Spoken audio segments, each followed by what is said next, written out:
not scared, are you? The twist of this movie, it was so brilliant at the time, was that there were two killers. These guys in the movie were categorized as serial killers.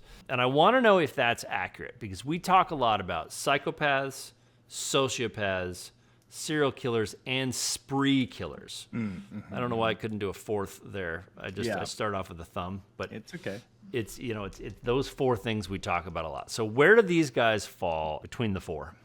Yeah, so these two guys are serial killers. Okay. They kill several people. At least one of them had what we would call a cooling off period after he killed what we think was probably his first kill, Sydney's mother. And then they went on a little bit of a spree there because they had multiple killings in a short amount of time. So you would characterize these two guys as serial killers. Serial killer because of the first kill. Then they killed multiple people after that too. I mean, yes, it was a spree, but I mean a spree also, there's some overlap. I mean, it's not a hard science. But not all spree killers are serial killers. Correct. Like a car and not sedan all serial sort of killers thing. are spree killers. Okay. All right. Yeah. So then when we talk about psychopath, really the Johnny Depp character is the psychopath. Skeet Ulrich.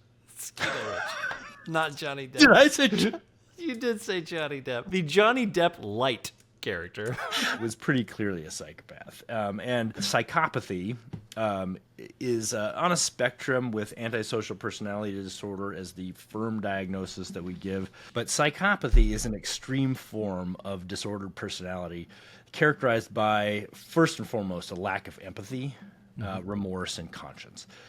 Individuals with psychopathy often exhibit manipulative, impulsive, aggressive behaviors, and they have a tendency, I would say actually a hallmark, of exploiting others for their own gain. It's highly associated with criminal behavior, although not all individuals with psychopathy engage in criminal activities. But the Skeet Ulrich character, clearly a psychopath. He had lying was very easy for him. He had no empathy for others. He was able to put on a mask of empathy, and get Nev Campbell into bed. But he really didn't have any empathy underneath. So he was your true psychopath. Now, was the Matthew Lilard character a psychopath?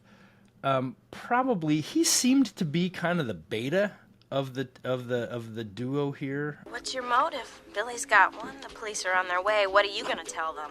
Peer pressure. Was he a true psychopath versus more of a follower? Hard to tell from this. I had a student ask about whether or not it's important to humanize a serial killer that she had in her movie, and she wanted to give a backstory as to why they were a serial killer. But for Scream, they very carefully gave him a reason. Your mother was fucking my father, and she's the reason my mom moved out and abandoned me. Would he have been a psychopath and a serial killer if it wasn't for that inciting incident in his life?